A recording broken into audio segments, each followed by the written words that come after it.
It's the start of the week. It's time for a new perspective. It's time for Unfiltered. Join AZARD GUMBS, lawyer and deputy leader of the People's Action Movement, for raw and unfiltered political analysis of the current events in St. Kitts and Nevis. Tune in every Sunday evening from 7:30 p.m. on WIN-FM. Join AZARD GUMBS as he breaks the mantle and cuts through the unfiltered political noise to bring you the facts. Unfiltered every Sunday evening on WIN-FM 98.9.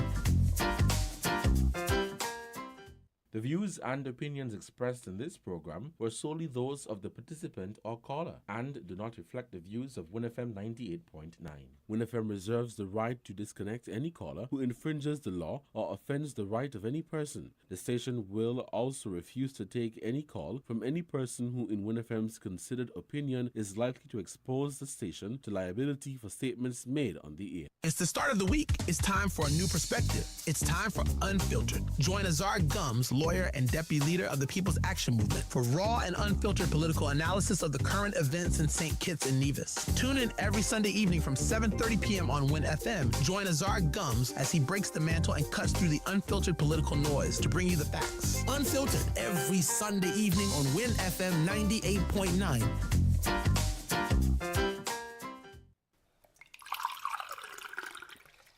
Hey, have you heard about the water shortage in our area?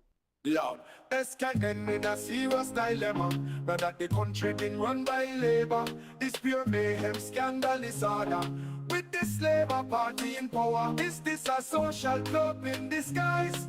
Or some kind of criminal enterprise? What a menace to society this administration turning out to be. The PM got a so-called advisor, telling people how to get away with murder. It's non-stop attack on the treasury with paper daddy and man sorry. This Labour bunch shot to the core, lacking integrity, that's for sure.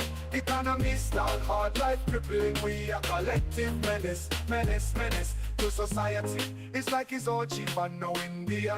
It's like lunatics running the asylum without a plan, ideas or structure. It's the people who left to suffer. No pop, no peace, bare unemployment. No money for bills, much less enjoyment. Total advantage, that's we fake under these enemies of the state. AAG, Connecticut lawyer, he really a pamper playing Labour third politician now for sure. Going from door to door in number 4, law and order not a priority. No one in charge of the nation's safety. DAD join the cult of the greedy. He just a menace, menace, menace, menace, menace, menace to society.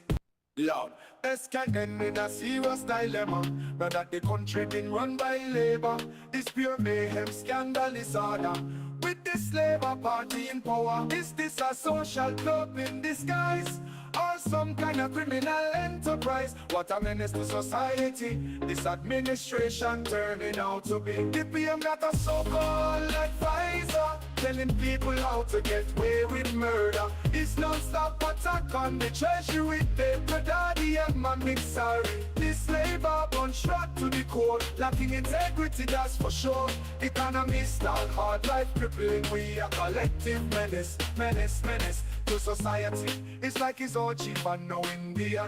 It's like lunatics running the asylum without a plan, ideas or structure. It's the people who left to suffer. No pop, no peace, bare unemployment. No money for bills, much less enjoyment. Total advantage, that's we fake under these enemies of the state. AAG, Connecticut lawyer, he really a pamper playing Labour third politician now for sure. Going from door to door in number 4, law and order not a priority. No one in charge of the nation's safety. DAD join the cult of the greedy. He just a menace, menace, menace, menace, menace, menace to society. Government buildings, well them the worst. We infrastructure seem like it costs. Electricity and water up with the moon. Every month you hear the fix coming soon. Under Labour life for this pure misery. Oppression, depression and tyranny. This gang is a menace, menace, menace, menace, menace, menace to society. Life in SKN, this ain't no joke. Like the whole country going up in smoke. While Mr. Smiley and 10 money one busy fighting, jockeying for position. Lord have mercy upon all of we with this menace, menace, menace to society.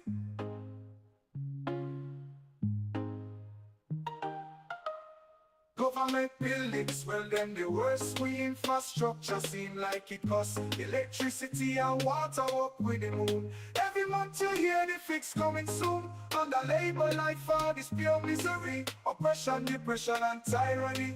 This gang is a menace, menace, menace, menace, menace, menace to society. Unless this ain't no joke. Like the whole country going up with smoke. While Mr. Smiley and 10 money one busy fighting, jockeying for position. Lord have mercy upon all of we with this menace, menace, menace to society.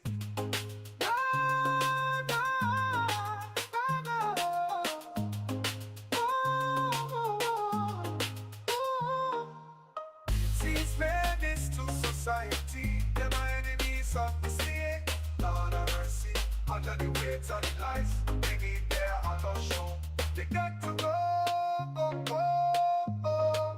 They got to go, oh, oh, oh. These menace to society, them are enemies of the state.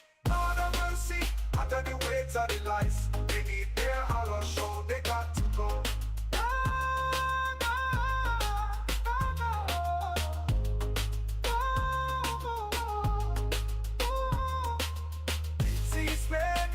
Society, them are enemies of the state. Lord have mercy, under the weight of the lies, they need their honor show. They got to go, go, go, oh. They got to go, go, go, oh. Got to go, go, go, oh. They got to go, go, go, oh.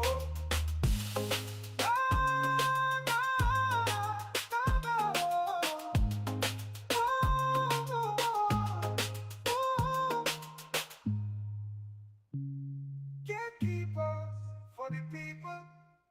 It's the start of the week. It's time for a new perspective. It's time for Unfiltered. Join AZARD GUMBS, lawyer and deputy leader of the People's Action Movement, for raw and unfiltered political analysis of the current events in St. Kitts and Nevis. Tune in every Sunday evening from 7:30 p.m. on WIN-FM. Join AZARD GUMBS as he breaks the mantle and cuts through the unfiltered political noise to bring you the facts. Unfiltered every Sunday evening on WIN-FM 98.9.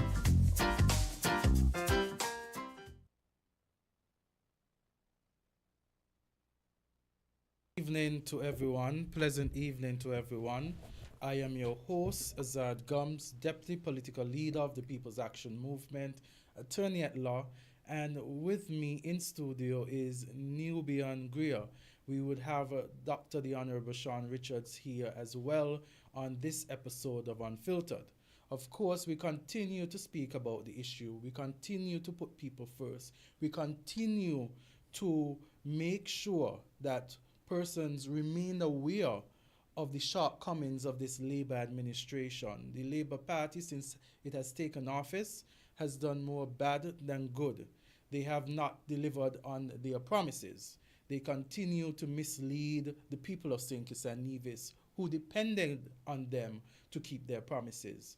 Just last week, we saw a number of clips being circulated on social media, reminding us more about the promises yet unfilled by the Labour Party.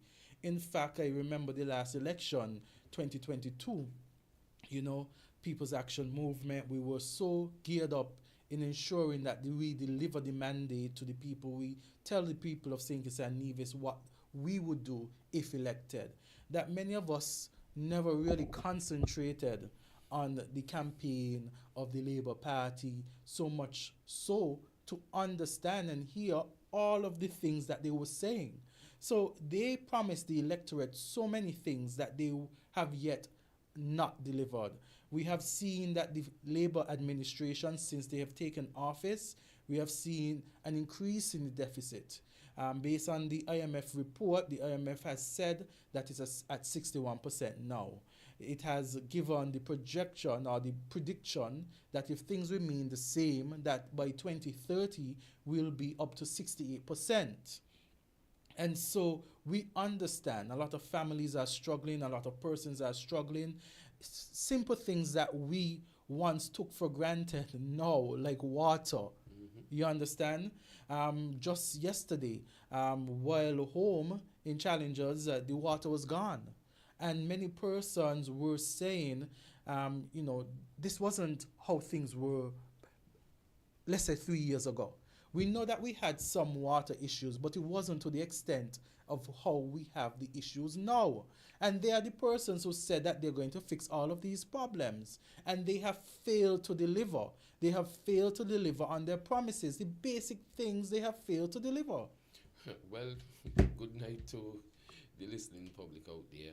And I would also want to correct you, because I believe you're kind of wrong in a sense. Like where I live in Shadwell, we don't lose water. We have never lost water unless there's a hurricane or an emergency event or maintenance. But since this Labour administration is in power, we have lost power. We have lost water every single day. By 9 o'clock every morning, you barely got water in the pipe. By 8:30 every night, you barely got water in the pipe. So saying that there was to fulfill a campaign promise saying, well, they're going to fix water in Kayan. The water situation exists outside of Kayan. The water problem exists right throughout the whole country. And so it has gotten exponentially worse. Yeah, and exponentially in fact, worse. The Prime Minister just, I think it was sometime last week, he made a Facebook post that says St. Peter's has been experiencing low water levels at the source due to decreased rainfall. The water and fire trucks will be out to make sure that our people have access to water. The desalination plant is progressing on schedule to bring long-term relief. No, back to the same question that you had, or the statement that you passed. We had 1 or 2 areas that had water issues. Kayon, one in specifically. Now, the whole country has water problems. We never had that before. What is the difference between 2022, when the Honorable Sean Richards was the Minister of Public Works, and now that we have a different Minister of Public Works? They changed workers, they changed leadership, surely changed. And what is the result of that? What is the takeaway from that at this point in time? We don't have water like that. And we reached to a point where you had water consistently to now you have to wait on a fire truck to bring water. Is the fire truck sanitary? Is it drinking water is what the fire truck bringing around? But or you're supposed to come up with your pots and pans to collect water to wash your dishes or wash your clothes, I'm guessing. What about those people who have washing machines? But even before that, the Prime Minister had some sort of arrangement whereby he would have made some arrangement with some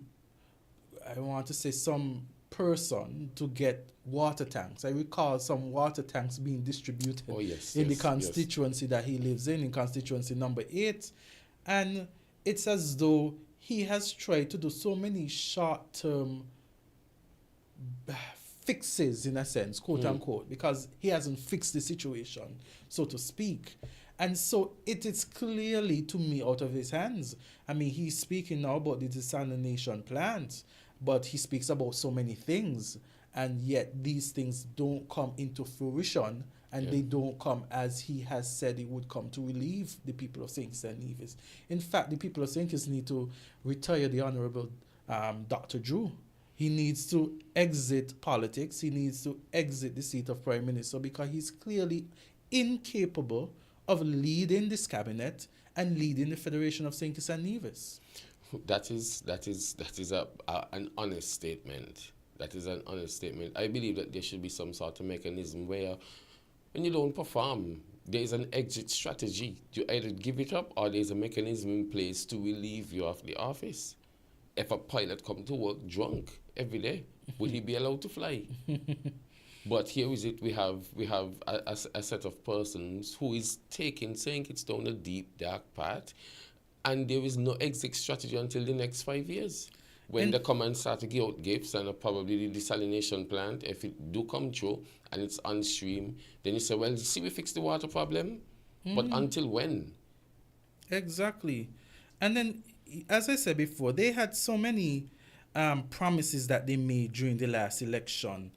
So many promises, yet so not delivered. So this is a clip, and this would be from the election campaign in 2022, and this is the voice of now Minister of Public Infrastructure, Honorable Congress Maynard. He had to run in the shower before the water lock off. Why in 2022, in St. Kitts and Nevis, water still locking off? That shows a lack of vision, a lack of leadership when it comes to the public infrastructure in this country. And as the engineer in this team, I will see an end to that. That you can have dependable energy and water and utilities to your homes. So that you don't have to be running home to catch a bath, or waking up a particular time in the morning to catch a fresh. We are past that, and we give our commitment to you to provide those services. So that's Congress Maynard on the platform in 2022. In Keon. Yes. Okay, cool. And so he is saying on the platform that why in 2022 people still suffering water shortages. In Keon. Mm-hmm. No. The critical point is that is in Keon. No, I'm not saying he was wrong. He was right. In Keon had water issues. I'm not associated with water anyway, but based on what I've heard. No. What would he tell the persons in his constituency that got run in the bath early to take a fresh, or got run in the bath before 8 o'clock in the night to take a fresh? And that problem only existed in Keon. What about the whole country of St. Kitts that got run in the bath early to take a fresh? Yeah, and that's you see persons, and as you said before, this is not just happening. A major of the issue was in Keon. Right. You're seeing it now spread throughout the whole St. Kitts and Nevis. Yes. So in fact, they have not made the situation any better under their leadership. In just 3 short years, the situation has gotten worse. The visionary leadership should have come from that when rain start to fall, you maximize the catchment efforts. You create more reservoir. I'm guessing I have no idea how the water infrastructure works. So I'm just thinking on the top of my head. When like today we had a lot of rain, yesterday we had a little rain, and you finally got them running. So can we catch more of that water up in the hills before it comes down and get contaminated on its way down? What can we do? And he said in short order. So in 2022, he said in short order he's going to rectify the problem. But after 3 years. Yes. 3 years, nothing. And one has done. to say to Congress Maynard that when you say that you're going to bring a solution to something, it means that you're going to make it better, not worse. I'm not sure what his definition of solution is. Correct. In Yes. fact, when I went to school, solution is to make sure you do something better, bringing an end to the problem. Add value to it at the end of the day. Not making it worse. Yes, yes. So I and don't know. And it's exponentially worse. I don't know if he mixed up the word solution when he was on stage. In fact, maybe, I have a feeling that at that point in time, it was just something to say that would trigger an emotion from the voters. We're going to fix the water problem. But how do you come back in 2027, if it goes that long, how do you come back in 2027 and speak about the same water issues? And then this is Easter, Nubian. Easter. People are home. People are trying to move around. Yes. And there is, from the water services, the water department, water service interruption. And it says in St. Peter's and Upper Shadwell. So clearly it is a situation where you have such a holiday where you expect persons to be home and they don't have water. Right. Mm-hmm. And this is the same Labour administration who said they're going to fix the problem. They must think people are fool. Well, We have a caller. Caller, you're live on Unfiltered. Good night, Brother Azard. Good evening. Good night, Honorable Sean. First time I'm dialoguing. And the other gentleman. Good night to all. Yeah, man. Yes. Good night. Good night. Good night to all the people of the Federation of St. Kitts, whether you are in the diaspora throughout the world, east, west, north. My humble opinion, we are on life right now. And you know what is life? Water is life. Go ahead. I can't hear you properly. Okay. Can you hear me better? Yes, I could hear you now. Speak quickly, caller. We only have an hour, so we have to really make it work. Sorry. As I said earlier, a couple of shows, we got to and we got to do the necessary things and to continue to speak that we are going to, and we are not getting done. First of all, we have forecast when rain is going to come. If it comes. But when it comes, we should be prepared. And we should have catch basins to catch whatever we can catch, along with all the other alternatives. Okay? We should have a catch basin to store water that in times of need we can utilize, and we are prepared for when really so to say drought. We can always be for the moment until situation are replaced by nature or by man-made. And the smart thing to do, we are ignoring this. Build something to store water. Build a large capacity. Yes. So, caller, Water. we want to thank you because we don't have much time. We have to stay within the hour, and so we want to say thank you for your contribution. My name is well. Yes. So we have Dr. Richards with us here this evening now, and we have Nubian, and of course we are talking about the promises. The last time during the election campaign, I know Dr. Richards, you were on the platform. You were, the leader of the People's Action Movement. The focus was on what Pam would do for the country, and many of us who were behind you and who were there focusing on what the People's Action Movement would do for the country never really heard all of these promises made by the Labour administration while they were campaigning. So we were here looking at some of the clips. In fact, Congress Maynard said that in 2022, persons should not be living in a state where they don't have water. We understand that the water situation was in Keyon. You were Public Works Minister then. But now, in 2025, I don't know if Congress Maynard has forgotten what the word solution means. In fact, the word solution means to make things better, not worse. And he has just made things worse as Minister of Public Infrastructure. So what do you have to say in relation to that? Good evening to everyone, and certainly good evening to AZARD, good evening to Nubian. Yes. Thanks for having me on the show yet once again. It is a pleasure for me to be here. As I had indicated to you, I had a previous event. As a matter of fact, after this show, I have a next event. It's one of those Sundays that I have been invited to quite a few. Yes. I started this morning with church at the Zion Bethesda Moravian Church in Keyon, which is tomorrow celebrating its 206th anniversary. So I take the opportunity to publicly extend congratulations to the church. Yes. With reference to your specific question, I can say that I am surprised that this Labour government isn't delivering on the promises that it has been made. Those who have had the opportunity to live on the previous Labour administrations would recognize that it is more talk than action.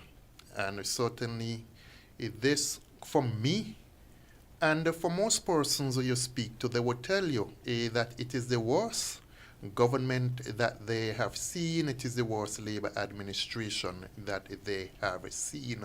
You even get that from persons who support the Labour Party. You mentioned the fact that Congressman had indicated prior to the elections of 2022 that in terms of the water issues affecting the Federation, that he is going to bring solution to those particular issues. It is interesting to note that relative to Cayon, which has had a problem for decades, that he basically met a contract in place to ensure that the well which has now been dug in Cayon, that contract was already in place, and it was only a matter for the contractor to actually do the work to bring that particular well into reality. I understand that they are now doing a desalination plant, and they expect that that desalination plant will solve some of the issues. Indeed, I had been approached by persons, investors, about doing a desalination plant. One such investor, of course, was the very same gentleman who the government touted as being able to provide it with 2,400 homes within a 4-year period. Yes. When we had looked at that particular proposal, we turned it down, and I am thankful that we did, because we see what has materialized relative to that gentleman and the particular housing project. Now, the water situation has gotten worse. There is no question about it.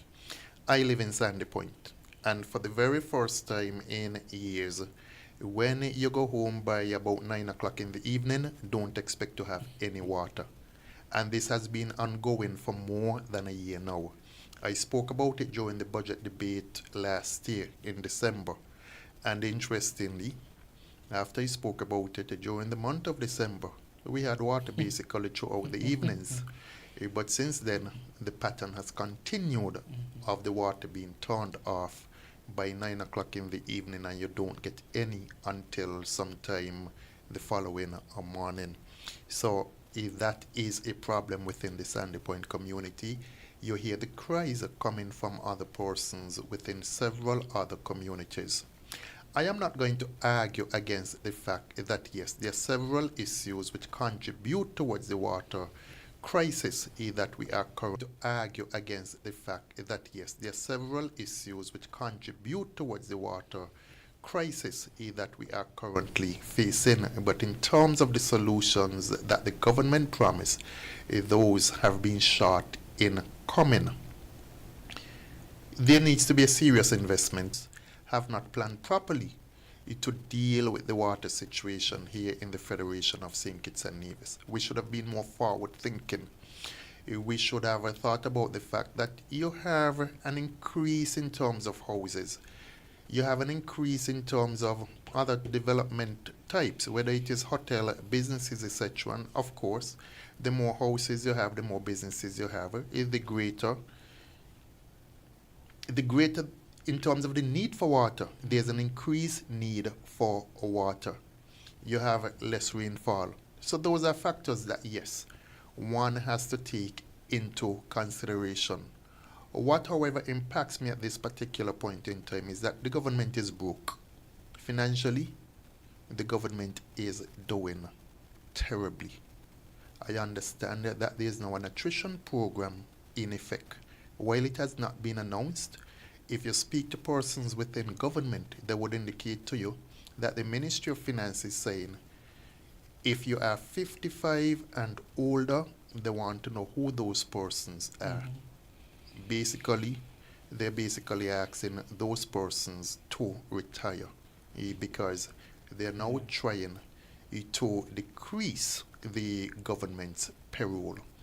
Apart from trying to decrease the government payroll, government ministries, departments are also saying to you that they have a difficult time in terms of being able to meet their day-to-day services because the Ministry of Finance is now also limiting their capability to order different goods, etc., because of the financial crunch that the government is now facing. I will start by saying that a large part of it, though, is really financial mismanagement on behalf of the government. And the reasons why, of course, we can get into. I understand that the Prime Minister had a recent meeting with the IMF, and I'm really not surprised because we would have seen the last IMF report, and the last report hasn't been a good one. It is a report which basically says to us that we are in financial problems. Again, what is the common factor? A labor administration.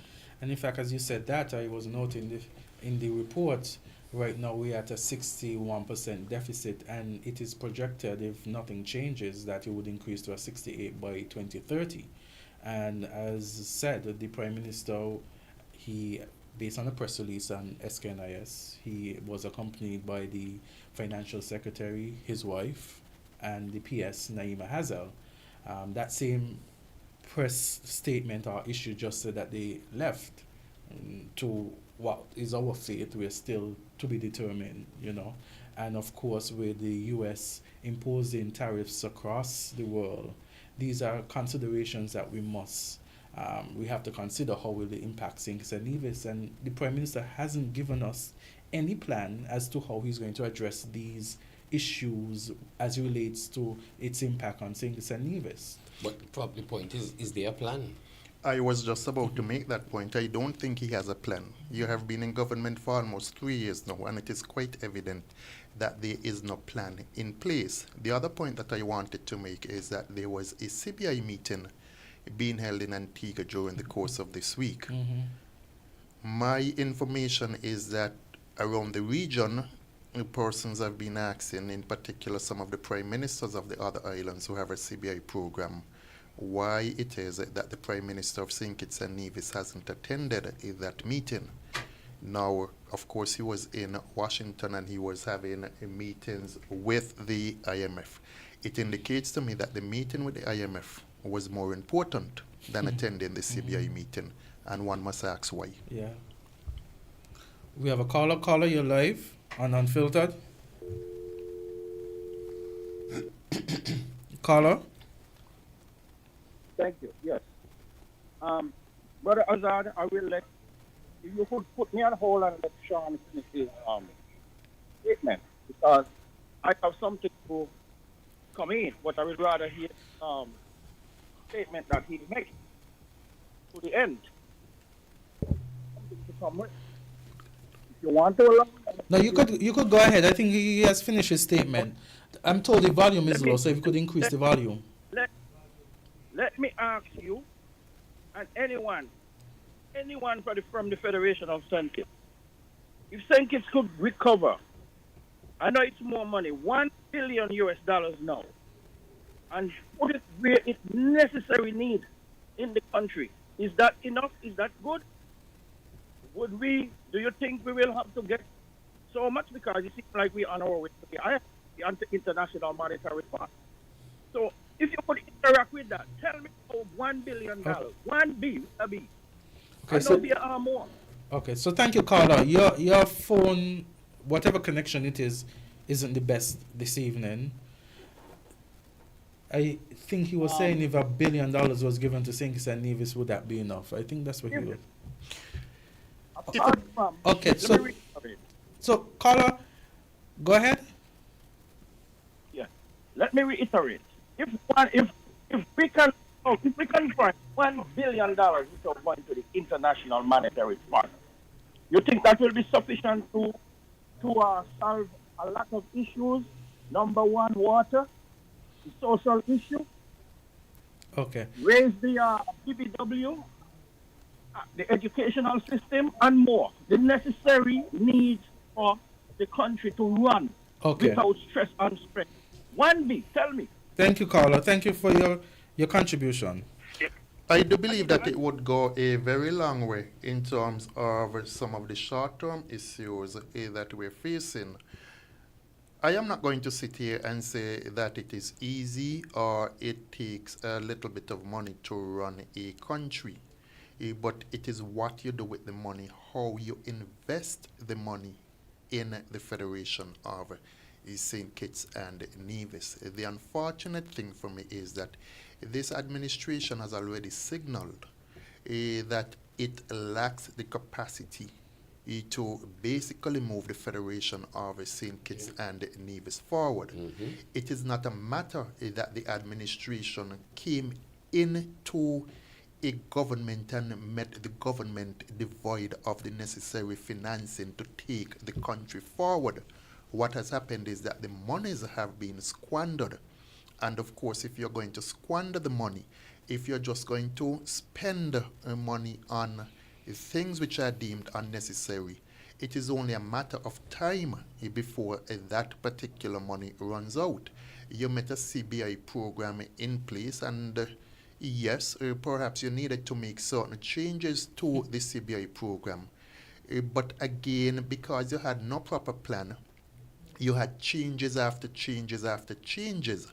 And those changes basically drove investors away from the CBI program here in St. Kitts and Nevis. One must ask himself or herself, how is it that you have other countries right here within the region who haven't been complaining as to the effectiveness of their CBI program, but here in St. Kitts and Nevis we have seen a dramatic fall off? Yes, indeed. Okay, you have a caller? Okay. Yes, let's have.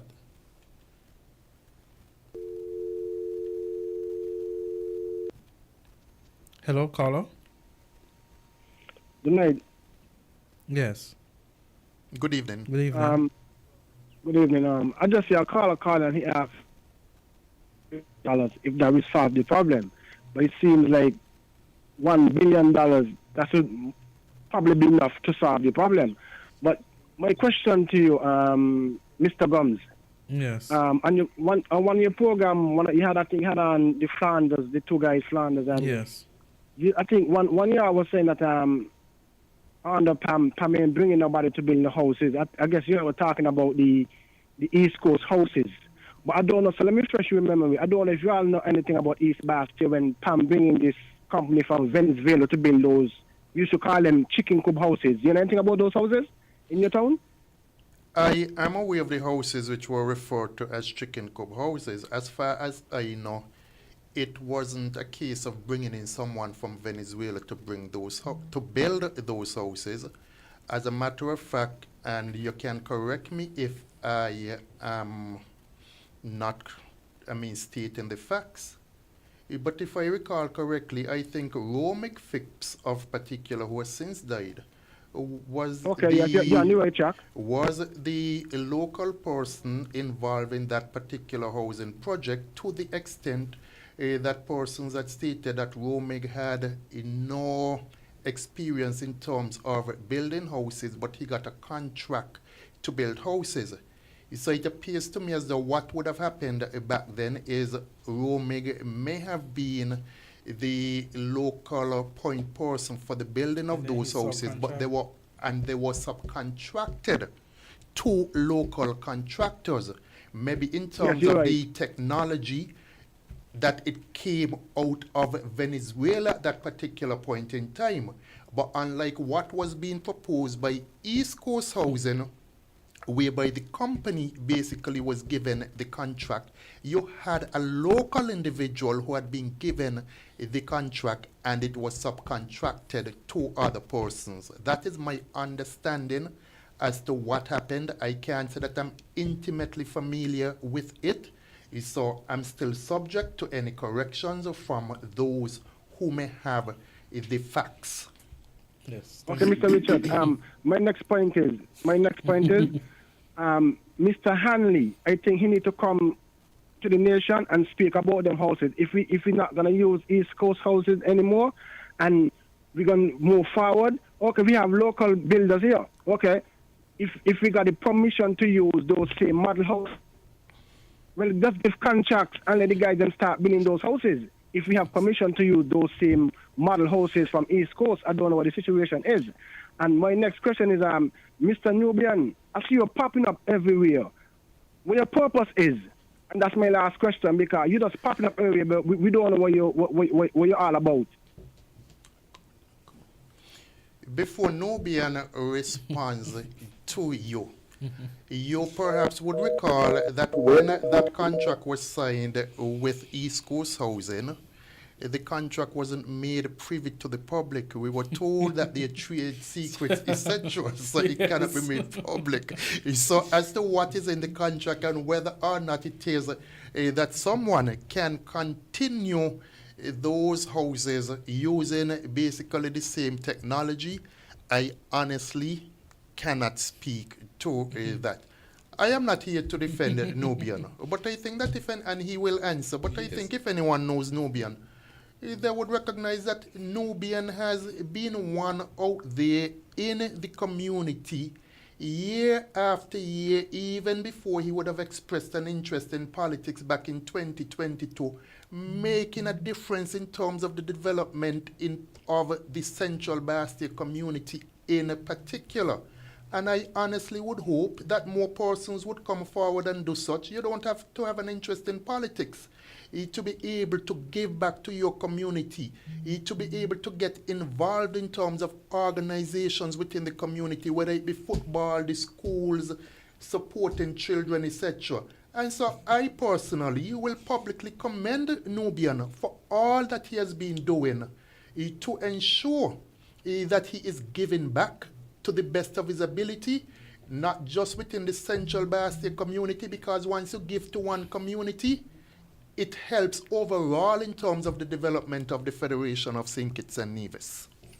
Well, you see, he asked a question and you answered him with the facts.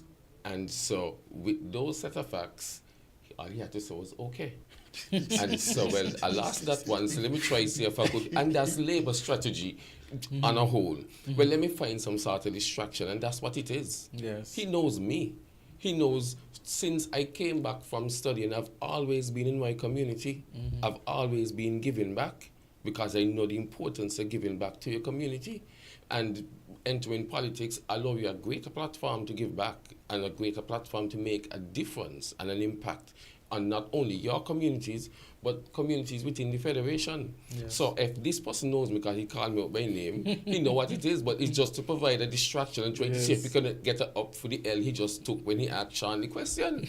So he gonna be all right, man. Yes. He gonna be fine. He gonna be fine. He gonna hurt him a little bit tonight, but overall he gonna take 2 fencing, and he gonna be fine. Another thing another one of the promises, because the Prime Minister, he was on the platform and he would have spoken about this health card. You know, I don't know if persons out there in St. Kitts and Nevis have been issued the health card by the Prime Minister as yet, because when he was on the platform, he was adamant that every resident in Cayon has access to good health care. Just like the rest of St. Kitts and Nevis, you will have your health card. Your card that will be able to be used at the hospital, at the pharmacy, at the ultrasound lab. When you go to to do your CT scan, all you got to do is when you show up, is just do what? Swoosh. Exactly. And swipe your card and you're taken care of. Only labor can deliver that for you. Listen, just before you start, Azad, you know, how it seems to me, right, is that you go and let's say you have a nail digger under your foot and you get a little sore on your ankle. Yes. And the doctor come and say, you know, you've been going to Dr. Richards and I could do a better job than Dr. Richards. And you go and check yourself and go and see this new doctor. And your whole body covered in sore now, like you got leprosy. You move from just kind of sore on your ankle and your whole body covered in sore. Look at the water issue, look at the health issue. Yes. Just this afternoon I was looking on Facebook, somebody sent me a post talking about MAP and what he had to go through as a doctor that always spoke about, well, how come this one here that passed the other day had the health care to do swoosh like the rest of them? And all the different sectors is in shambles as soon as the Labour government came in power. Labour is the problem, and it might sound funny, it might sound catchy, But that is it. Look at where crime was. Look at what it is now. Look at how Unity got it down. Labour is the problem. And a lot of times we say about we're going to vote for this government, we're going to vote for that government. It's the direct persons that you elect is who going to form that government and make that change. And those persons that are there right now, ain't it? But you listen to the Prime Minister. Well, he was the leader of the Labour, still is the leader of the Labour Party, but he was, canvassing. And while he was on the platform, it's like he catching for words. He was stumble over some words. He probably think to himself, well, I could tell them to entice them to vote for Labour. And of course, right now, the health care system is worse than before. Yeah. Persons are going to the hospital. They are for major health issues. And then they're leaving, and then that's it. You're very correct, Azad. That's it. And interestingly, is someone who I was speaking with today said to me that healthcare has become a major concern. Yeah. You hear the press releases, you read them. We're building this at the hospital to accommodate this particular type of equipment, and you hear different things happening there. But at the end of the day, you can put in the equipment, etc. But if persons are not satisfied with the service, that is a totally different story. Almost every day, you hear some story of someone bemoaning their experience at the hospital. Yeah. Only today, as Nubian mentioned, I was listening to this lady who was speaking about a map and what would have transpired with him. And let me take the opportunity to extend condolences to his family and friends. Every day, whether it is rodents at the hospital, you hear the cries about it.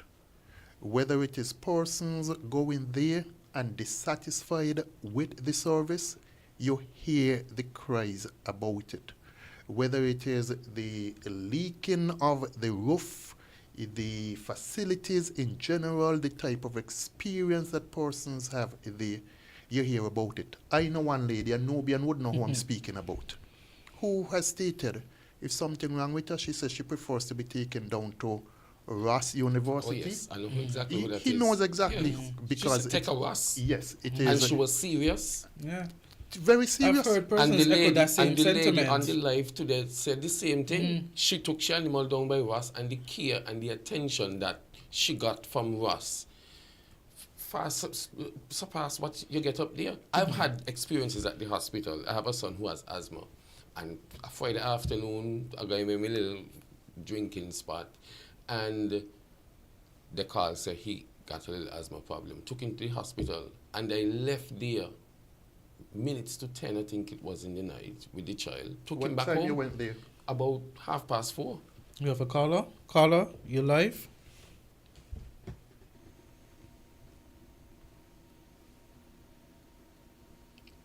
Caller? Yes, yeah, hello. Yeah, good evening, Yes. man. How you guys doing, man? Good evening, brother. I'm good. You have about a minute because we're on a tight timeline this evening. Okay, let me just throw quick questions at the doctor there, Sean Richards. Number one,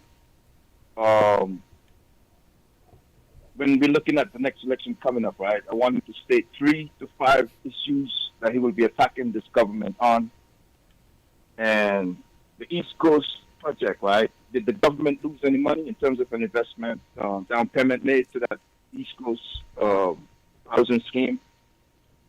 And lastly, maybe I'll just say to him, I want to hear some commentary from him on the Brian clause, because I've been pushing to get that Brian clause removed. I think he meant you asked him about the Brian clause before, because I could recall being on the program. Yeah, is there any way you can give us his phone number, and that way I can get some personal conversations in with him, and then I'll leave it there for now tonight. Okay, then, thank you. Thanks a lot. I have stated to persons on many occasions that my number is the easiest number to get, so I don't mind giving it out. It's 762 6626. 762 6626. In terms of your question about the East Coast housing development, what I have gathered is that the government would have given a guarantee for the loan for the investor to be able to build those homes.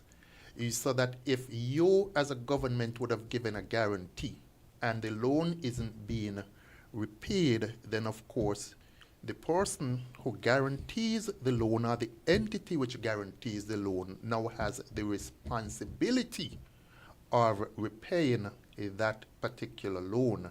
I've gathered that the investor would have collected monies from a particular financial institution. The financial institution hasn't been able to get in touch with the investor, and so as a result of that, of course, the government then would become liable for repaying the loan. My information is that that particular bank has approached the Financial Intelligence Unit to undertake some investigations as to where the monies gone that were advanced to the gentleman. Where that particular investigation is, I don't know. I understand also that there are persons here who would have done work on behalf of East Coast, and those persons have been left with a bill. Those bills are not being paid. Just this afternoon, when I got from the church service, I was having a conversation with someone, and the person indicated to me that a particular business place that had done some work with East Coast, trying to get in touch with him because, well, with the company, because they were left unpaid. The person went so far as to indicate that a check was written and the check wasn't honored by the bank. I understand that there are also local contractors who did work with East Coast, and those contractors also are complaining that they have not been paid. So even if you want to look at it from the point of view that, okay, maybe the government hasn't been left with any debt, which again isn't my understanding.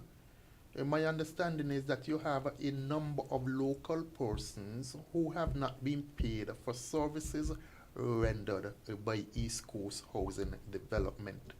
The government needs to be transparent with the people and come to the people and say to the people, this is the situation with East Coast Housing Development. The very same energy that they had in terms of saying 2,400 houses will be built. Come to NHC, we're having a fair. Yeah. And they had all the media releases and all the pictures saying how many hundreds of persons came to NHC to sign up. And you had press releases, how good this company is, the technology that is being used. As a matter of fact, those houses were being touted as smart houses. Yes. I've said to persons, the only thing appears to be smart about it is the smart gentleman who outsmarted this government. Outsmarted this government. That's the only thing appears to be smart about it, that the man outsmarted the government. I mean, he came to me wanting to do this desalination project, and we basically said to him, no. He came to the Unity administration, he wanted to do housing development, the same housing development. It never came before the cabinet. But I guess this administration knew something that the rest of us did not know. And so they went into disagreement with him, and he has outsmarted the government. They need to check. They need to check before they sign contracts. They need to check to ensure that the company that says they're going to do something actually has a track record of doing just that. I don't know if you ever heard Joe in Parliament and elsewhere saying to the nation that unlike the former administration, we only make announcements when we are certain about things and when things have been signed on the dotted line. So what happened now? You were certain about this, it has been signed on the dotted line according to you. You made the announcement about it. Well, come back to the public with the very same energy and in a transparent manner tell the public what has happened. Don't do the same thing that you did when the contract was signed, that you have trade secrets in the contract, and as a result of that, you can't let the public know what the contract is. I heard the Minister of Housing, Dr. Jeffrey Hanley, saying that the AG is going to investigate this particular matter. And if this particular matter goes before the court, what are they going to do? The contract is going to be part of the case, or it's still going to remain a secret?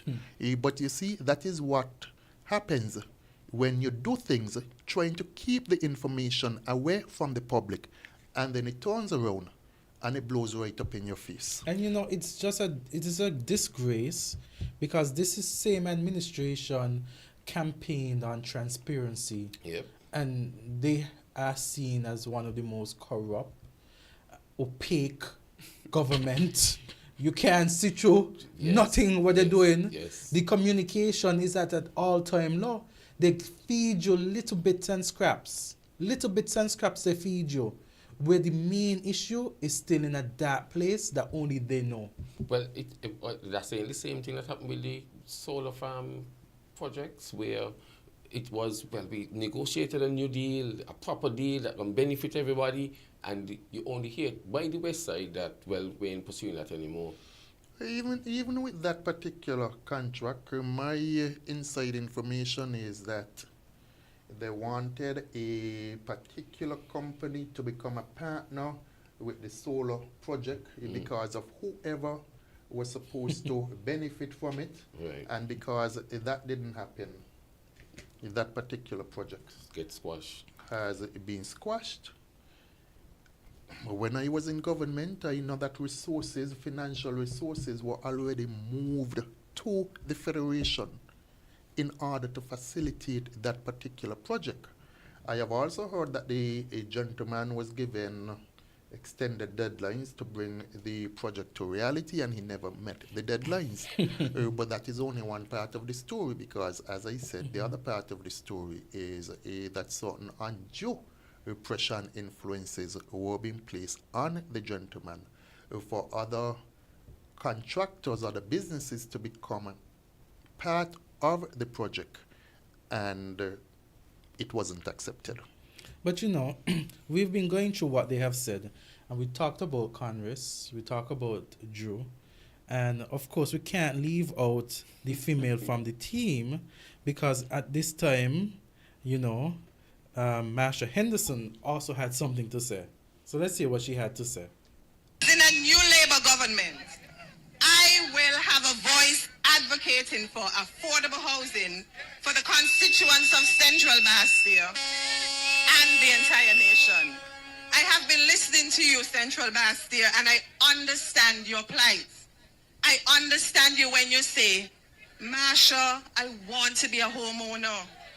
I hear your queries and your concerns about your ability to access finance. I hear your concerns, Central Bastille, about not being able to afford a mortgage, sometimes not being able to afford rent. That is the problem we are facing in this country, comrades.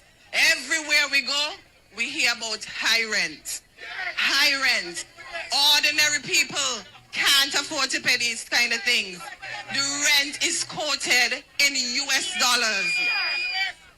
I pledge to you tonight, comrades, that I, Marsha Henderson, will fix it. Let me ask Novian, because you're in constituency number 2. Has she fixed the problem? It's been 3 years. No problem has been fixed. Not in Central, not in the North, not in the East, not in the West, not in the South.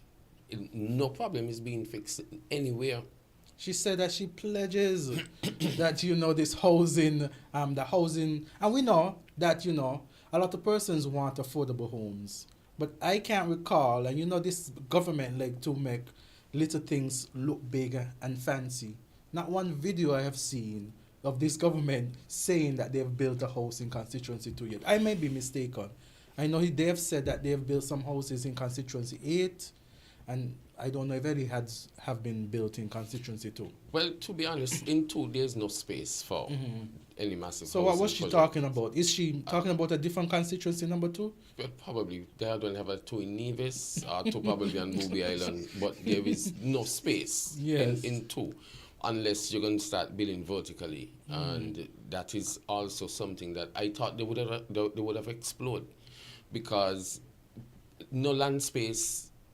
2 is landlocked between 3, 1, and 8. So there is no space. You gotta go like down in West Farm, in front of us University up on the hillside, up in 8 behind where Victor Williams up there, behind up there. In White Gates, I think is what it's called. No, White Gate is down that Right. side. I don't remember the name, but more like they could always come in constituency for number 4. We are a blessed constituency. Right, and you all have a lot of space, but two don't have any space. So the little space that you have, you gotta go vertically to find housing. But there is nothing, there is no new housing project, not at all happening in 2. 2 is dead. 2 is dead like Springfield Cemetery. Nothing happening. We have a caller. Caller, you're live on Unfiltered.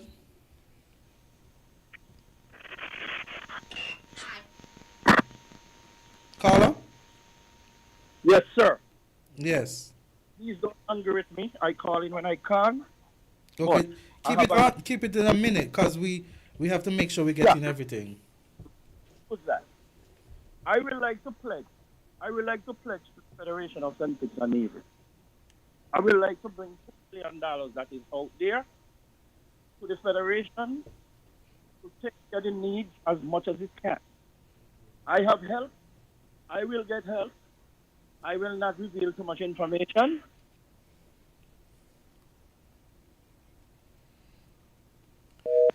Okay, thank you, caller. I want to tell that caller, wherever he gets the help, please do not put that money in the hands of labor.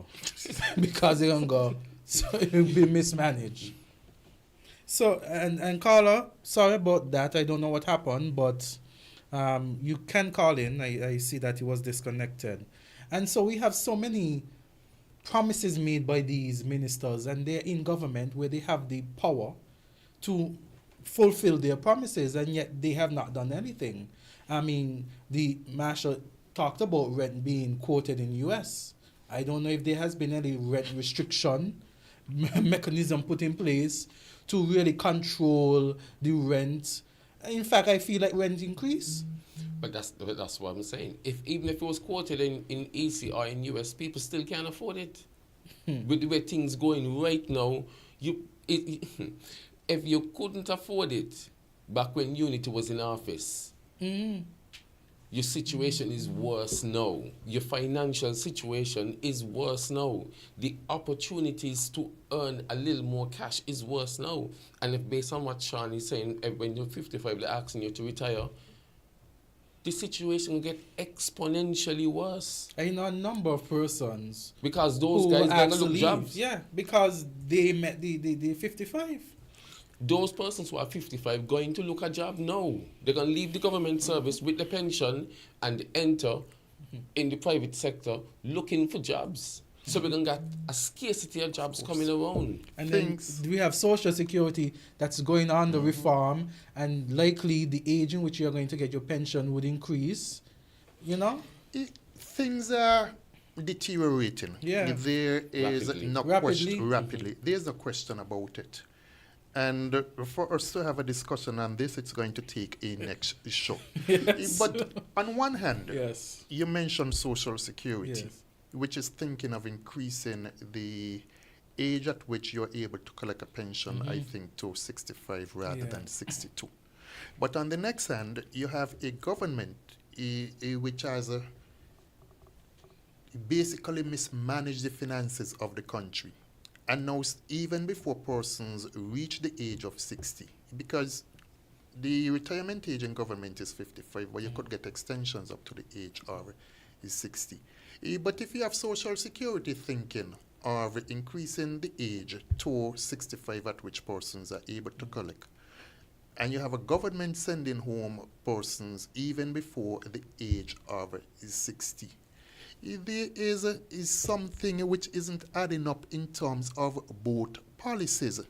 You would think that you would want to keep persons a little longer. yes. The other thing that one, of course, can look at is in terms of continuity within government and what happens with the persons who have the technical knowledge. And don't get me wrong, because I also understand you have young persons out there who are seeking employment. And so there must be some sort of balance in terms of young persons getting an opportunity. Mm-hmm. So I'm not advocating that you keep persons beyond the retirement age, but there must be some balance. And then when you hear that the reason for it is because of financial mismanagement, the government cannot afford to basically hire anyone else, and you're trying to see how best as possible you can decrease the cost for your payroll, then you get a better understanding as to what is happening. If you put it in context also with the recent IMF report, you know that things are bad within the country. For example, just last week I heard that the Director of Public Works, George Gilbert, has been given his letter to proceed on retirement.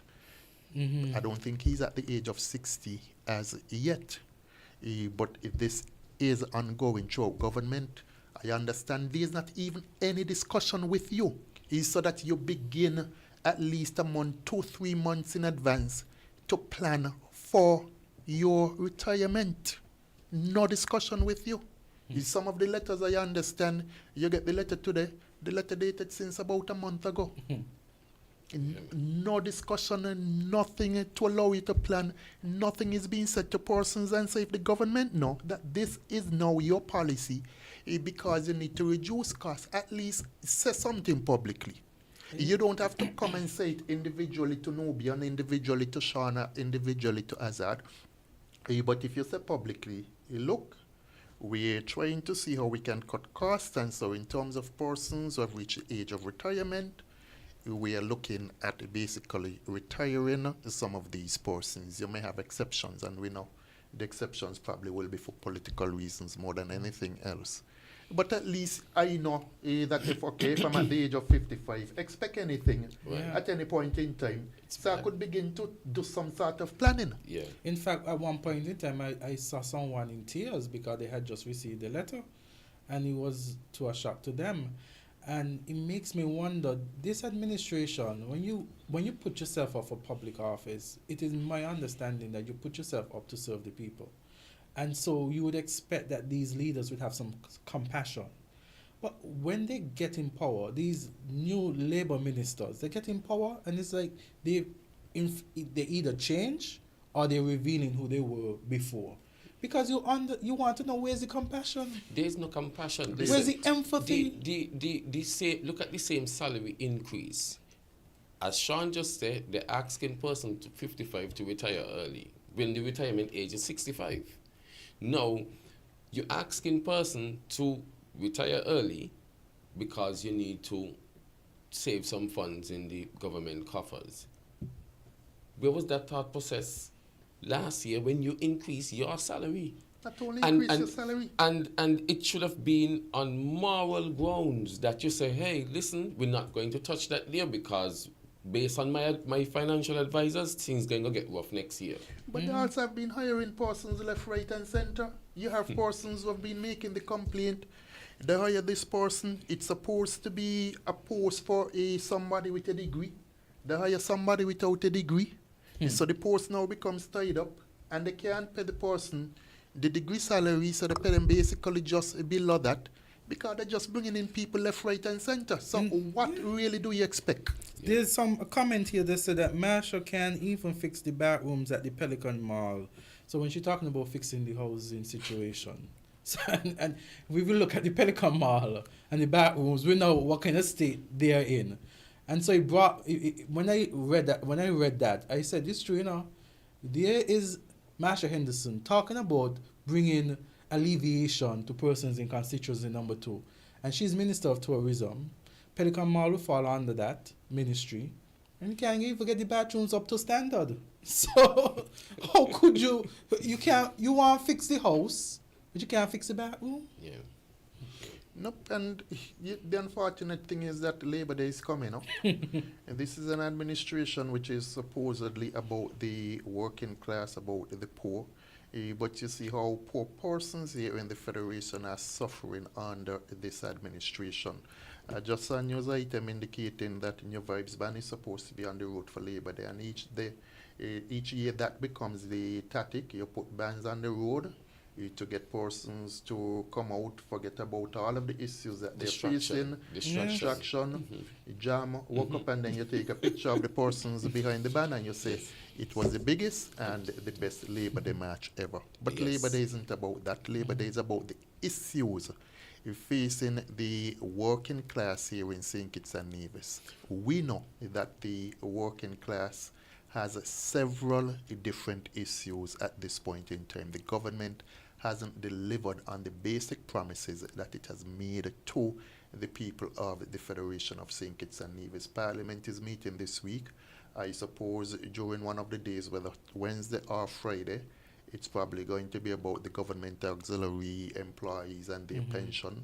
It's something which was already started by the Team Unity Administration and which the government has now completed. I suppose that is going to be touted in a manner to entice those persons, whether they're GAE within government or they have retired, to come out and march, because this is what we have done for you. And it is really sad when you begin to treat persons like that.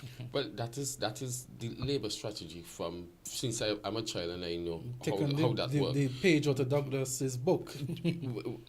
Labour, they're coming up, so yeah, we're going to get some bans and we're going to do something and make it into something else.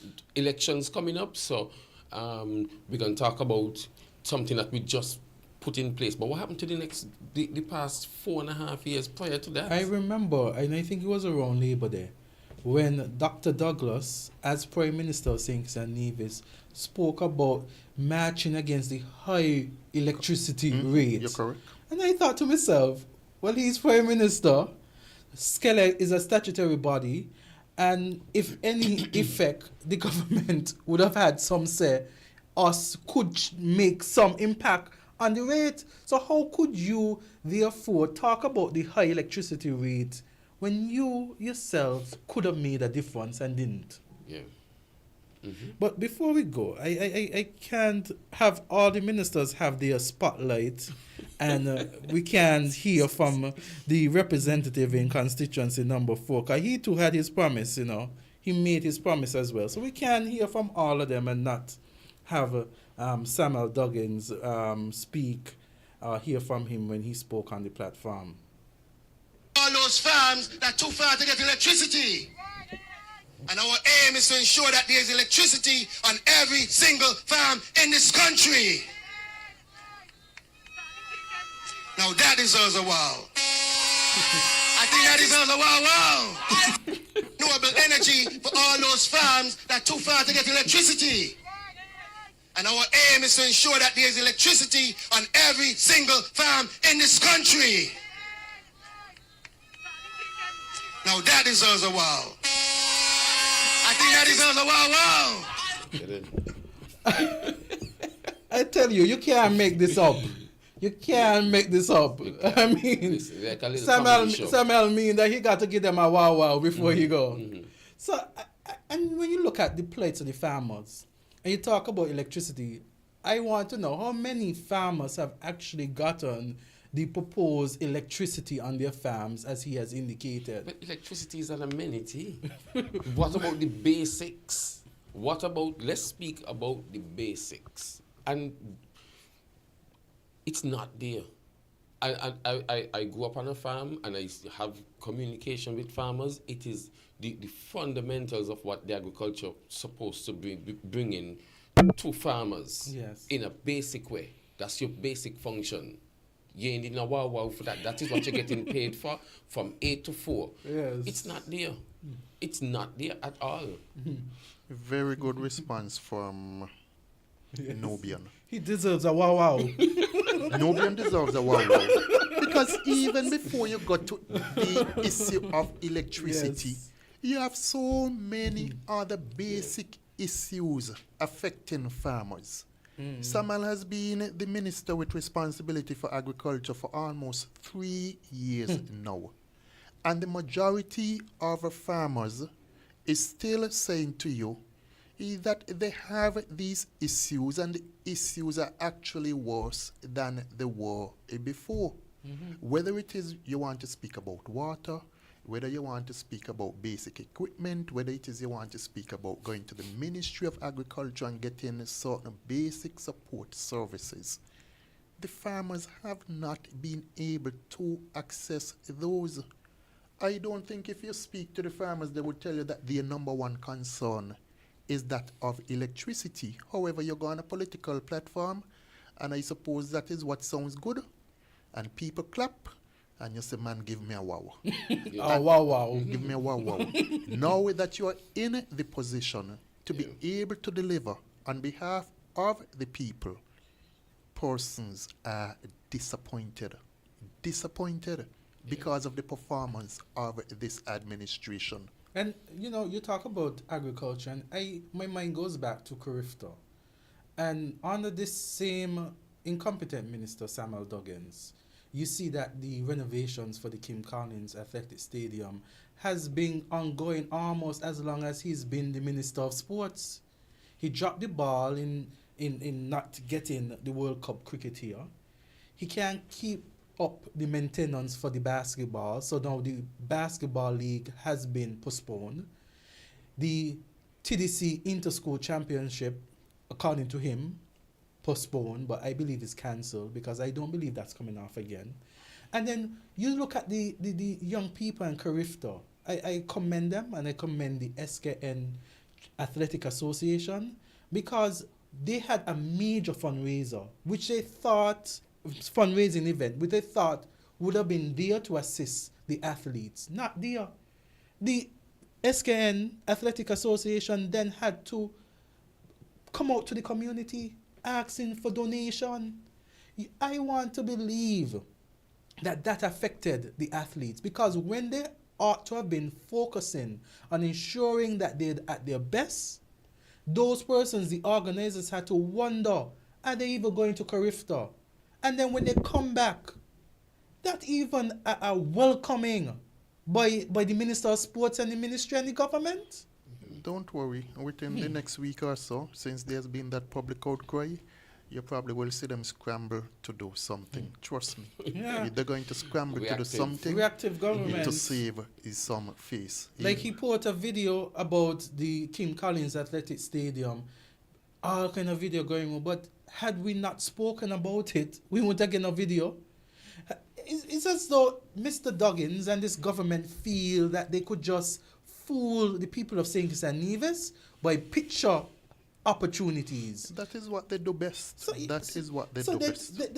you got farmers crying out, and so what they do, they take all kind of pictures and videos with the farmers and fruits and everything like that, of maybe a handful of farmers who might be loyal to them, and the vast majority are complaining. But that is how it is everywhere. They travel globally, they globe hop every month, and the only thing they come back with is pictures. The only thing they come back with is pictures, nothing to show in hand. Let me, however, say congratulations to all of the athletes who would have traveled to participate in Carifta, and special congratulations to those athletes who would have medaled during the recent Carifta Games. We certainly hope that the facilities that they need, the resources which they need for them to be able to further develop their athletic skills, that those facilities and resources would become available as soon as possible. I understand they're currently down in St. Paul's, having a public meeting, again, asking persons to come out and support the Labor Day march, which of course we have become accustomed to year after year after year. I, though, want to ask the working class here in St. Kitts and Nevis, what are you really going to march for? Are you satisfied that this administration has made things any better for you? When you look at your circumstances, life has gotten harder. They're probably going to say to you that minimum wage has been increased.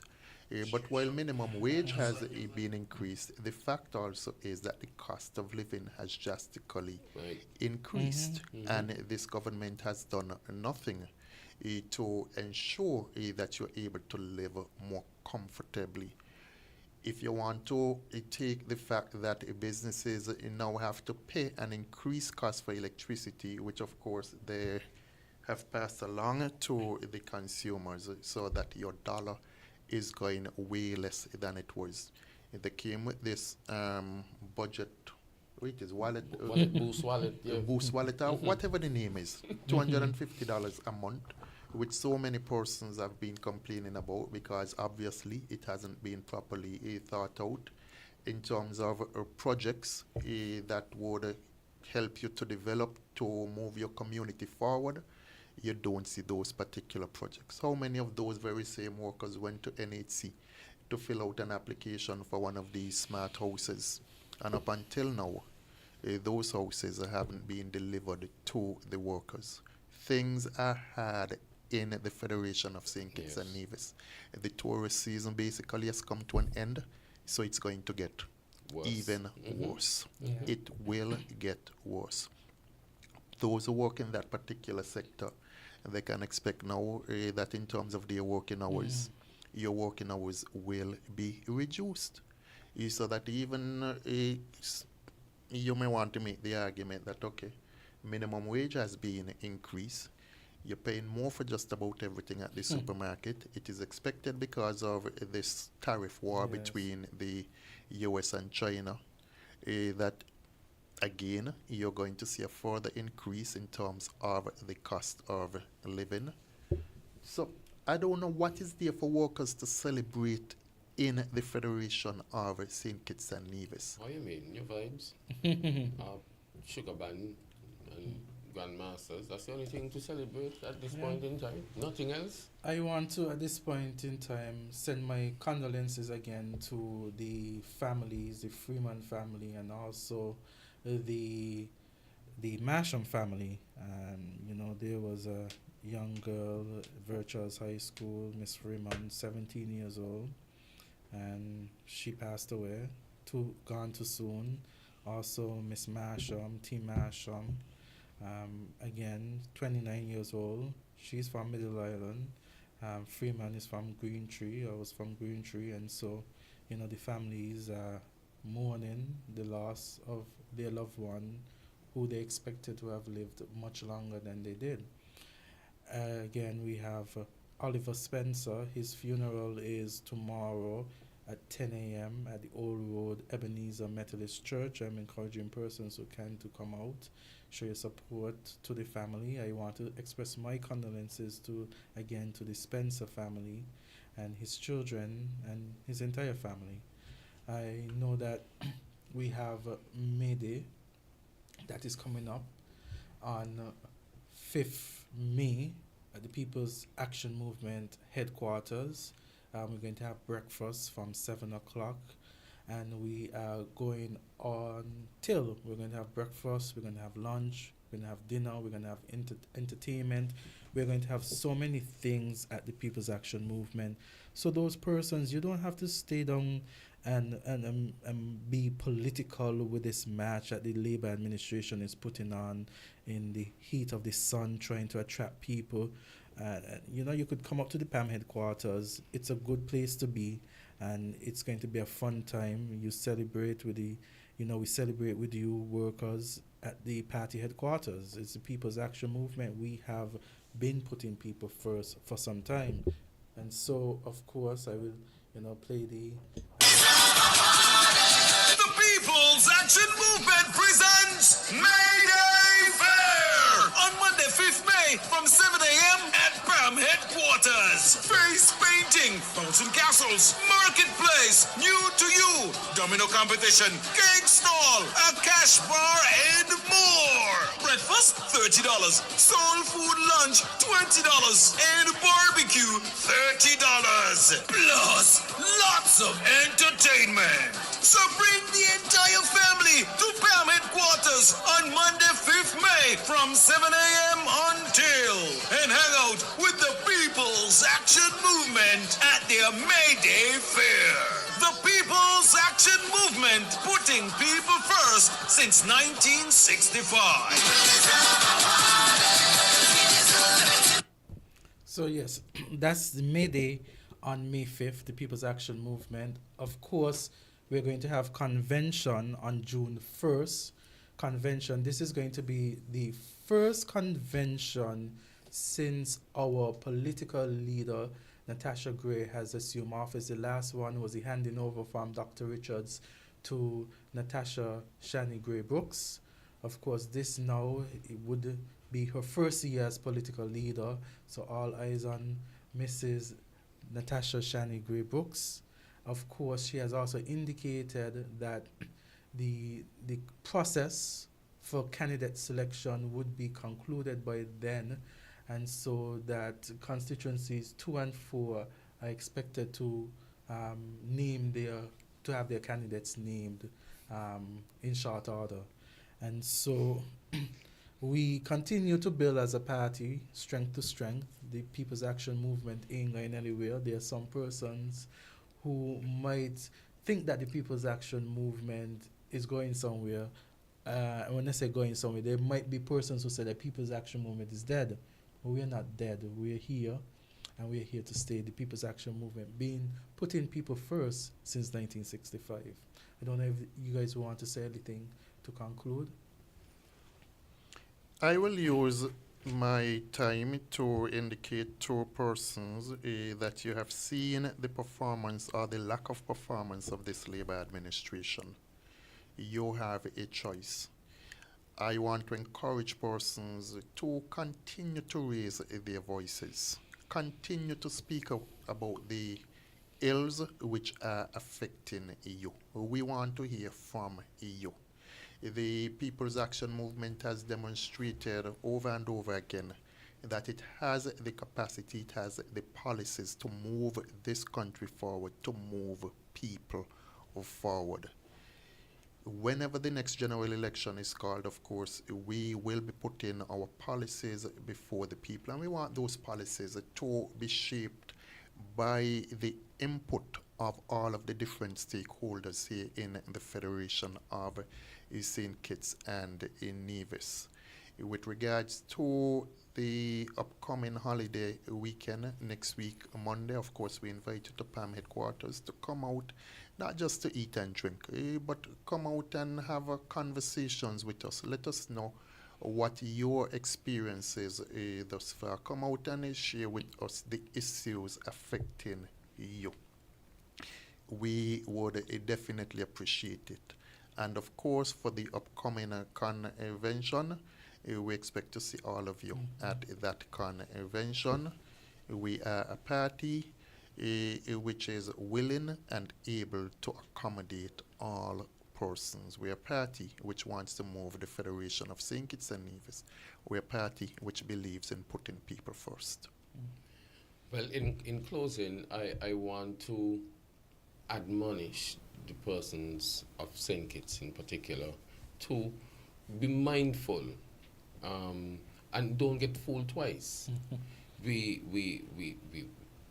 population went and voted for an administration that at this point in time has nothing to offer the people of St. Kitts and Nevis. Nothing whatsoever. At minimum, you're supposed to keep it at where you met it, not make it worse. To deserve a raise in salary, you gotta be doing exponentially well. And you're doing exponentially worse. On every grade, I thought it was 0, but somebody told me it's not. And it's not throughout. Yes. You can't come and take bread from somebody, dry bread from somebody, and can't even give them crackers. That's a special type of crime there that you're committing, that you're watching your people them suffer and do not care at all.